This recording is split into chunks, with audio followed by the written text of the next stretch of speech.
Hey guys, it's GMG over here, and thank you all for sticking around for part 3 of Tray Day. I started off a little bit slow in this video series, trying to dip your guys' toe into trays a little bit, showing you all how I can profit off trays, how much I try to spend on a tray. And I've been showing you guys some, well, they're honestly a bit weaker in terms of value and collectability. So I'm showing you all for the second half of this series some of the better trays that I have been able to acquire and I've been able to polish up. Yeah, let's get into it. This tray is a little bit bigger than the other one that I have, and I can't wait to look at it. Looking at the pattern or the side, can I take a peek right here? I think it's the time that I found a Winthrop tray. I believe that this is the Winthrop. Can't wait to take a look at it. Winthrop is a very good pattern. It's going to take me a while to get the tape off. Finally. It's a damn monster, guys. I am quite confident that this is the Winthrop. And the tray looks a lot different from the tea set. You can't tell that it would be the Winthrop because it doesn't have the pumpkins. The back. It is indeed a Winthrop tray. 25. It's marked 25. I guess it means it's 25 inches. When you add the handle, it's probably closer to 30, 28. So it's a 30-inch tray. And Barton is the maker of the Winthrop. 21 inches. 31 by 21. Definitely needs some love and attention, as it is in, I wouldn't say horrendous shape, but it will start pitting if we let it, and I really don't want to let it. I wonder how much I paid for this. Let's find it. $76.52. So kind of expensive for a tray, but I know what I have. I'm confident that I'll be able to sell this for at least $200.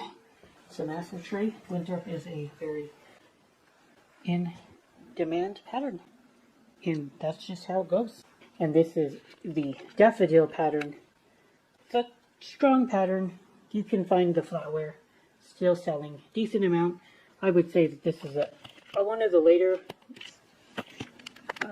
later patterns of silver plate that kind of got popular before the industry sort of died off. That's Daffodil. You consider this to be a mid-century modern piece. I can zoom out. Kind of hard to see the daffodils, but they're in the corner right there. The tray is very, very tarnished. And again, I will have to try to polish it up with silver polish. I could use salt water, baking soda, but I don't feel like it. I think that these trays need some love with the polish in order to get them nice and better, but I'm not going to use salt water because it's a bit more harsh on the trays. Daffodil, I want about $150 for this one. It's bigger and it's the pattern is in demand and it's a rare piece. Alright, so I just finally finished polishing up these pieces. Here is the Winthrop, this piece right here, polished up nice and clean. The back looks like this. Much noticeably shinier. It's not exactly the shiniest because I don't have like professional polish or like a wheel or however actual professional silver restorers and silver conservators would polish a piece, but I think that it's good enough for most buyers. They will be happy with this result. It actually looks like silver. And we've got the Daffodil piece as well. I did some work on that. I want close to $200 for each of these pieces. Maybe a little bit more for the Winthrop, a little bit less for the Daffodil, because the Daffodil is in a little bit worse condition. There is some plate loss on the left side. See these green splotches right here? There. And around this area, that is plate loss. That is showing base metal. But as far as condition on the overall tray, it is fine. These trays are old. You're not going to get mint condition from 90% of the silver plate out there. It's just not going to be in perfect mint condition. That being said, these pieces are very beautiful and quite rare and highly in demand as far as silver plate goes. Here's the back of the tray as well. Again, much better, much shinier. Unfortunately, there are a lot of scratches on the back right here. I don't know why that occurred. I was trying to buff it out. But the more you're trying to buff out something like scratches, the more likely you're going to come across plate thinning and plate loss. So it's best to just do it a little bit. Get the scratches a little bit less noticeable, but don't try to go ham over it, or else you're going to have to replate the piece if you want it to be in good shape again. Scratches in the back are completely understandable because when people move the tray like this, push it around, it gets scuffed. If it's in storage with other stuff, it could get scratched. It's just how life is. But I love the way these pieces came out. If you guys want to watch how I polish pieces, I have videos over on that in that entire topic. But this is about trays. Again, I do use Haggerty's silver polish. So let's go take a look at this tray. And this is what separates a good Goodwill from a bad one. Look how much care and thought went into wrapping my tray up. They put a shit ton of tape. I don't mind that either. But this is how you should wrap a tray. Especially if you want to see it not get completely destroyed during shipping. And I even do, my method of trays is even more intensive, where I take a strip of bubble wrap and then I actually wrap the entire handle and any feet in its own layer of bubble wrap. Those are the most sensitive parts of a tray during shipping, are the handles and the feet. But I do appreciate that this guy did a great job wrapping my piece.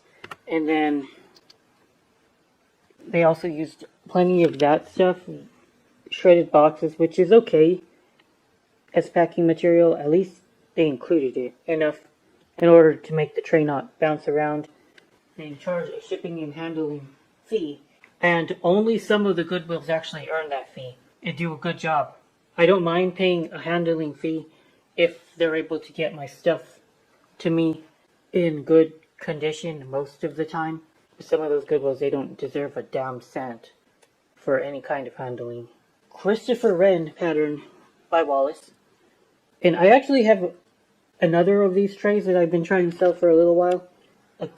A silver shop in town reattached the foot.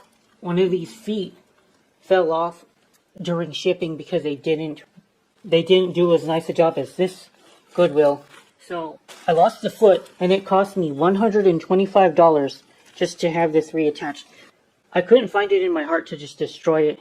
I did get $40 back from them for the damage, because they would say, we can only give you 50% of your purchase price as a discount unless you send it back. You know what I should have done is I should have sent it back and then expect them to resell it again as a damaged piece, and then I would have snapped it up again at like $9 or whatever min bid that they put down. And that would have saved me another couple dollars, but then who knows how badly they would have mangled it the second time it went through the postal service. But anyway, yeah, $200 invested in my first one. This one is in great shape. No real problems.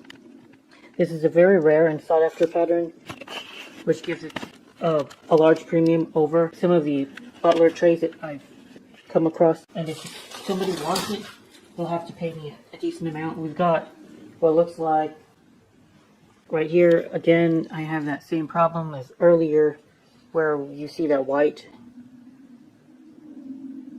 powderish substance over there. That is a silver cream. I'm going to get rid of it when I try to work on this tray, polish it up, so we can get it listed.